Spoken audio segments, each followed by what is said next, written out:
Hi guys! Welcome sa Engineered Math Channel. Sa video na to ay tuturo ko sa inyo ang source-free RC circuit. So kung gusto niyo itong matutunan, just keep on watching.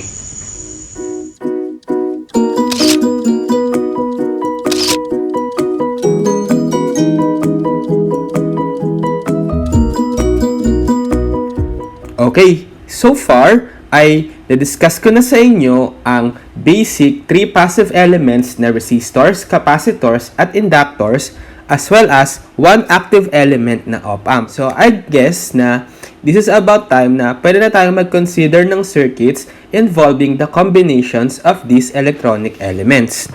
So ngayon ay itatry kong i-discuss ang circuit involving resistor, capacitor, at inductor. So sa video na to, meron tayong i-discuss na RC circuit, which is source-free or walang source or independent source supply para doon sa combination ng capacitor at resistor natin. So dito sa analysis natin sa RC circuit, i-apply pa rin natin dito yung Kirchhoff's current law. It's just that dahil meron na tayong capacitor combined with the resistor, hindi na simple algebraic expressions yung mabubuo natin kapag in-apply natin yung KVL or KCL. But this time, differential equations na.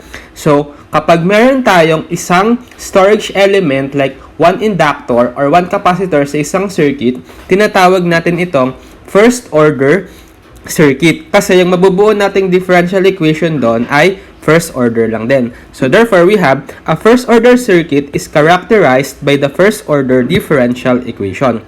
So kapag nag-KVL tayo sa isang circuit involving a resistor or an inductor or a capacitor, single lang yung capacitor at inductor, isang differential equation mabubuo natin which is first order. Kapag dalawa, second order na siya.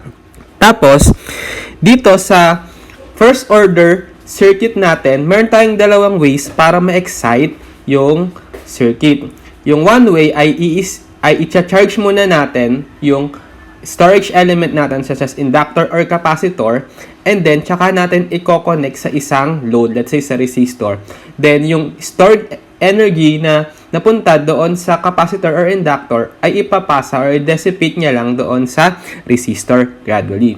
Or yung second way to excite the circuit ay through the use of independent source for both DC at AC. So, dito sa series of videos ko, mostly DC muna yung apply natin, then eventually magiging AC. Okay, so ngayon, magsimula tayo dito sa source-free RC circuit, which is yung first way of exciting an RC circuit, which is yung walang source. Meaning, meron lang tayong initial voltage doon sa capacitor kasi charge natin, and then yun yung magsusupply ng energy doon sa circuit. Okay? So let's start by considering the RC circuit below. So kung mapapansin nyo, combination lang siya ng parallel, capacitor, tsaka inductor. Wala tayong independent source or DC source. So apply natin yung KCL, let's say sa node na to, let's say node A. So summation of current is equal to 0 at node A. So current leaving is equal to current entering. So since pareho silang nagli-leave dito sa node A, meron nating i-add yung IC plus IR, and then equal dun sa nag-enter na current, which is wala naman, so 0. By the way, i-assume natin na yung capacitor natin at t is equal to 0 or time 0 ay merong initial charge na B of 0 equal to V0. Okay, so suppose naka-charge siya sa V0. Tapos naka-connect siya dito sa resistor across it. Ngayon, therefore, pwede nating mahanap yung energy doon sa capacitor at time 0 as 1/2 CVO squared. Using the formula doon sa video ko about capacitor for energy. Now, balik tayo dito sa equation. So, ano ba yung representation natin ng IC for capacitor? Diba? IC is equal to C dV dt. So, we have C dV dt. Since yung voltage across dun sa capacitor ay itong V, same lang din dito sa resistor. Ano naman yung equivalent nung IR? Diba? Ohm's law lang. So, IR is equal to V over R. So, we have plus V over R is equal to 0. Okay. So ngayon, pwede natin i-rearrange itong circuit by dividing both sides by 1 over C. So we have dV over dt plus V over RC is equal to 0. So this is a differential equation. Base dun sa sinabi ko na kapag nag-KVL or nag-KCL tayo sa isang RC circuit or RL circuit, makakabuo tayo ng differential equation, which is first order. Kasi yung highest exponent or yung highest or derivative natin ay 1 lang. So, pwede natin masolve itong differential equation na to. Pwede natin itong gawing variable separable lang. So, parang, pwede natin gawing dV over V is equal to itong V baba natin, tapos itong dt taas natin. Parang plus dt over RC equal 0. So, pwede natin i-transpose itong positive dt over RC sa kabila, magiging dV over V is equal to negative dt over RC. Then, integrate both sides. We have ln of V is equal to negative 1 over RC plus a constant. Right? Itong constant, base ito doon sa initial condition natin na at time t is equal to 0, V of 0 is equal to V naught. Since yung sinabi natin na yung initial charge or voltage sa capacitor ay V naught. V naught din. Kasi equal lang naman yung voltage sa capacitor as doon sa V. Okay? So therefore, masasolve natin itong C. How? Sasagot natin yung condition na t is equal to 0, V is equal to V naught. So ito ay meron palang t kasi integral ng dt is t, right? So we have ln of V naught is equal to negative 1 over RC 0 plus C. So therefore, cancel to, magiging ln of V is equal to C. So parang we have ln of B is equal to negative 1 over RCT plus ln of V naught. So, pwede nating transpose to dito, tapos ito dito, magiging 1 over RCT is equal to ln V naught minus ln V. So, apply natin yung property of logarithm. 1 over RCT is equal to ln VO over V. Right? Tapos, gawin natin tong exponent for base E. So, parang makakancel natin tong ln dito sa kabila, magiging e raised to is equal to VO over V. Okay? So, masasolve natin dito si V or yung output voltage as V is equal to V naught over E raised to 1 over RCT. Or using negative exponent, masasolve natin si V as V naught E raised to negative T over RC. Law of negative exponents. So, therefore, ito yung magiging equation natin for the voltage across the capacitor using the source-free RC circuit. So, since na yung voltage response natin for the RC circuit, which is denoted by V of t is equal to V naught e raised to negative t over RC, it is an exponential decay of the initial voltage across the capacitor V naught. At since itong energy na to ay due to the initial energy stored dun sa capacitor at hindi due to any external voltage or current source, tinatawag natin yung response na to as natural response. So, the natural response of a circuit refers to the behavior in terms of voltages and currents of the circuit itself with no external sources of excitation. So, kung igagraph natin yung response nung V of t natin, ito yung magiging waveform niya. Kung mapapansin nyo, itong response niya ay exponential decay from initial value of V naught. So, as t increases up to positive infinity or greater than 0, unti-unting nagdi-decay or bumababa yung voltage level nung ating voltage response exponentially. Tapos, yung rapidity at which the voltage decreases ay nakabase doon sa tau o time constant ng circuit. So, the time constant tau of a circuit is the time required for the response to decay to a factor of 1 over E or 36.8% of its initial value. So, ibig sabihin daw, at one time constant, mare-reduce yung initial voltage V naught natin sa 36.8% nito. So, therefore, kung let's say ito yung tau natin, then yung corresponding value natin for the voltage ay dapat 36.8% V naught or 0.368 VO. And we can solve for the value of tau according to the value of the resistance and capacitance, which is equal to the product of R and C. So yung tau natin is equal to RC, which is measured in seconds. So kung i-rewrite natin yung voltage response as a function of time, we have V naught times e raised to negative t over tau. Okay? Now, using a table, pwede nating mahanap yung voltage response as a fraction noong initial voltage natin na V naught by using different values of time in terms of the time constant tau. Let's say 1 time constant tau, so 2 time constant tau, 3 time constant tau, 4 time constant tau, up to 5 time constant tau. So yung masasolve nating ratio ng voltage response as a function of time over V naught ay itong mga values na to.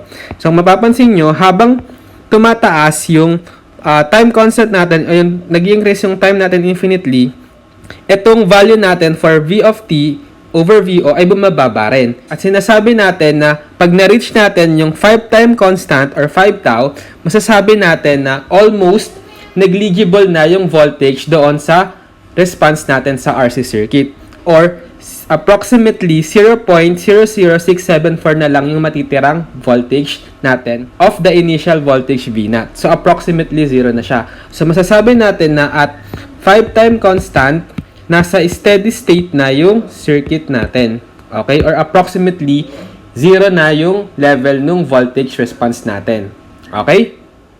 Now, if we consider RC circuits with different time constants, mapapansin natin yung difference ng kanilang rate of decay base sa kanilang waveform.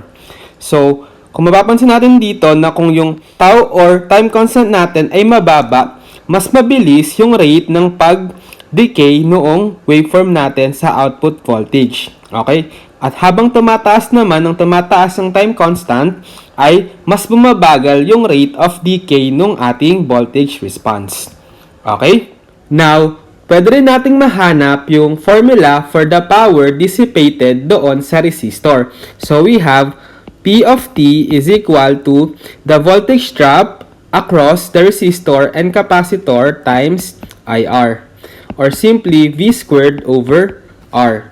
Yung V, siya yung na-derive nating voltage response for the RC circuit, which is equal sa V naught times e raised to negative t over tau and then squared over R. Or simply, P of t is equal to V naught squared e raised to negative 2t over R all over R. So this is the formula for the power dissipated sa resistor. Now, we can also find the energy dissipated or transferred sa resistor using the formula integral of the power dt from 0 to t. So, substitute natin yung p na integral of 0 to t of v naught squared e raised to negative 2t over r all over r dt. Okay? So, finding its integral, it is equal to negative tau v naught squared over 2r e raised to negative 2t over tau and evaluated from 0 to t.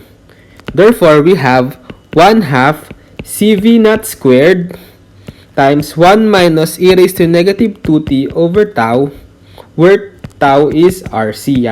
Okay?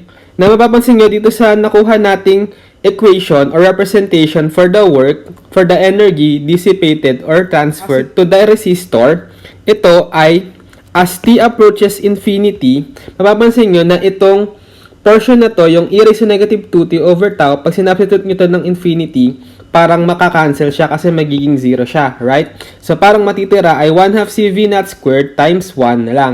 Or simply, 1 half cv naught squared. Meaning, naging true yung conservation of energy since yung initial energy na na-derive natin for the capacitor is 1 half cv naught squared, right? And then, after some time, matapos ma-dissipate or ma-transfer yung energy doon sa resistor, equal lang din dapat yung energy na yon sa 1 half cv naught squared, which is na-prove natin dito. Okay?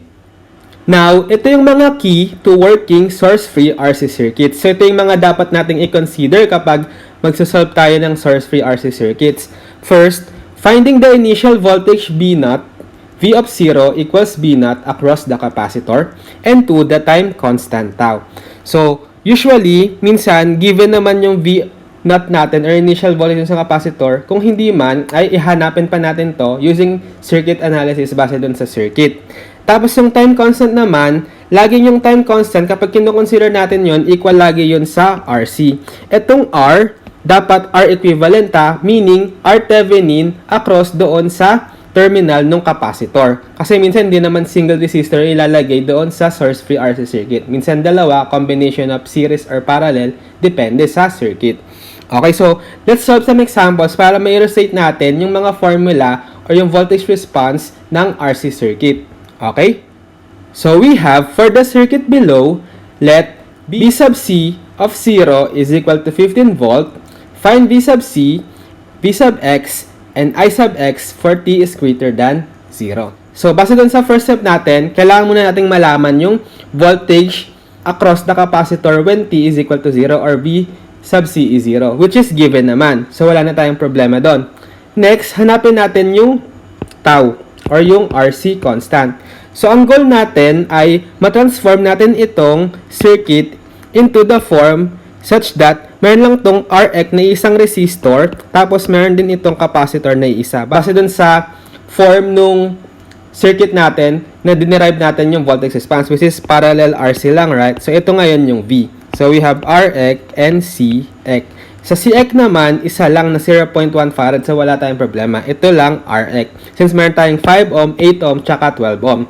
So, kung hahanapin natin yung Rx, yung Thevenin across this terminal, parang i-open natin tong capacitor. So, parang ganito siya. So, ito yung 5, ito yung 8, at ito yung 12 ohm. So, ito yung RTH. Hanapin natin across these terminals. So, mapapansin nyo, parang ano siya. Itong dalawang resistor in series, equivalent yan sa 20 ohm, right? Tapos, itong 5 ohm, nakaparallel dito sa 20 ohm. So, therefore, yung RTH o yung Rx natin for RC ay 20 times 5 over 20 plus 5. Formula for 2 parallel resistors. So, we have 4 ohms. Okay, so since alam na natin yung resistance for the equivalent RC, pwede natin masolve yung tau o yung time constant. Time constant is equal to RC, which is 4 ohms times yung C natin na 0.1 farad. So, therefore, we have 0.4 seconds as the tau. Okay? Now, pwede na natin i-apply yung voltage response na derive natin, which is V of T is equal to V naught e raised to negative T over RC or tau. So, substitute natin, di ba yung V naught natin ay equal siya sa 15 volts. So, we have 15 e raised to negative T over yung RC natin ay 0.4 second. Or simply, 15 e raised to negative 2.5 T. Okay? So, ito yung voltage response natin sa capacitor. Okay? Tapos, hanapin naman natin yung V sub X, which is, ito yun, di ba?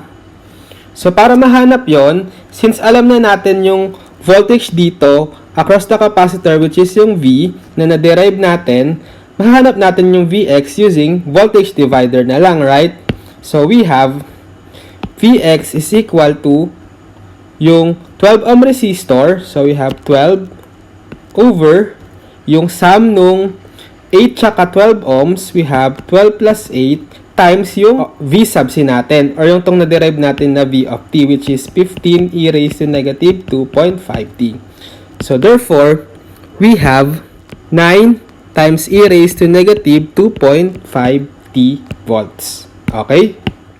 And then, lastly, for the Ix, Ohm's law na lang. Diba yung Ix will be equal to Vx over R. Yung R natin ay yung 12 ohm. So, di-divide lang natin yung Vx na nakuha natin sa 12. So, 9 e raised to negative 2.5 T divided by 12. So, we have 0.75 e raised to negative 2.5 T amps. Okay? Next, we have the switch in the circuit below has been closed for a long time, and it is open at T is equal to 0. Find V of T for T is greater than 0. Calculate the initial energy stored in the capacitor. Okay, so sabi, ito raw circuit natin ay naka-close siya for a long period of time.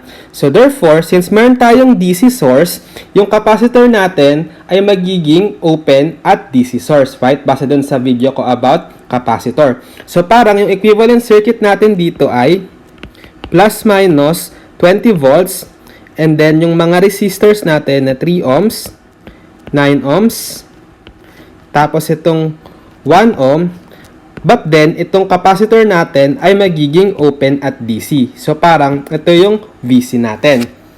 Now, ang pinaka first step natin, di ba, hanapin natin yung initial voltage doon sa capacitor o yung V sub C at time 0 natin. So, hanapin natin dito ngayon yung voltage drop across sa capacitor habang naka-close yung switch. Since kapag inopen natin yung switch at T is equal to 0, hindi naman siya magbabago. So, yun pa rin yung magiging voltage natin across the capacitor at B at T is equal to 0. Kasi sabi sa problem, at T is equal to 0, inopen natin yung switch. So, mapapansin nyo, parang floating na lang tong 1 ohm resistor, right? So, parang dito na lang natin kukuhain yung voltage across the capacitor. So, parang voltage divider lang. So, voltage across the capacitor is equal to 9 over 3 plus 9 times 20 volts. So, we have 15 volts. Dito yung time T is less than 0 pa, kasi hindi pa natin ino-open yung switch. Kasi yung, pag ino-open natin yung switch, yun yung time at equal 0. Now, nung inopen na natin yung switch, ang mangyayari ay mahihiwalay na itong circuit na to, ay yung voltage source in series sa resistor na to, dito sa resistor 9 ohm, tsaka 1 ohm, tsaka yung capacitor. So, parang magiging ito na lang yan. 9 ohm, 1 ohm, plus yung capacitor na 20 millifarad. Okay. So, ngayon, magiging source-free RC circuit na tayo. Kasi nawala na yung source nung inopen natin yung switch. So, pwede natin i-apply yung kanina nating formula. Now, sabi ko nga, at T is equal to 0, hindi magbabago instantaneously yung voltage ng capacitor. Kasi dun sa video ko rin about capacitors, right? So, therefore, yung B sub C of 0 natin ay equal pa rin dito sa 15 volts. Okay, so meron na tayong initial voltage sa capacitor. Next, yung hanapin na natin yung tau or yung time constant. Wherein, yung first step ay hanapin natin yung equivalent resistance. So, since itong equivalent resistance natin ay meron tayong dalawa na in series, yung Rx natin or RTH will be 1 plus 9 ohm lang or simply 10 ohms. Now, pwede na nating mahanap yung time constant as Rx times C. So, we have 10 ohms times yung C natin na given is 20 millifarad or 20 times 10 raised to the negative 3. Or simply, the time constant is 0.2 seconds. Okay? Now, substitute natin dun sa voltage response formula. So, V of T is equal to B naught e raised to negative T over tau. So, we have V naught is itong 15 volts e raised to negative T over yung tau natin na 0.2. Or simply, 15 e raised to negative 5 T volts. Okay? So, ito na yung voltage response natin doon sa capacitor at T is greater than or equal to 0. Right? Next, hanapin daw natin yung initial energy stored in the capacitor. Okay, so, using the formula na energy for the capacitor is 1/2 CV naught squared. So, we have 1/2 C is equal to 20 millifarad or 20 times 10 raised to the negative 3. And then, yung B naught natin or yung initial voltage sa capacitor na nakuha ay 15, right? So, we have 15 squared. So, using a calculator, masasolve natin yung energy sa capacitor as 2.25 joules. Okay? Okay, so ganun lang mag-analyze ng source-free RC circuit. So, dapat alam nyo lang yung derived voltage response natin na V naught e raised to negative T over tau. And then, lagi yung hahanapin yung initial voltage across sa capacitor na V naught. And then, after that, hanapin nyo yung tau or yung time constant, which is, hanapin nyo dapat yung equivalent resistance as well as equivalent capacitance noong given source-free RC circuit. Okay? So, that's it for this video. So, sana ay may natutunan kayo sa video na to at maraming salamat sa panonood.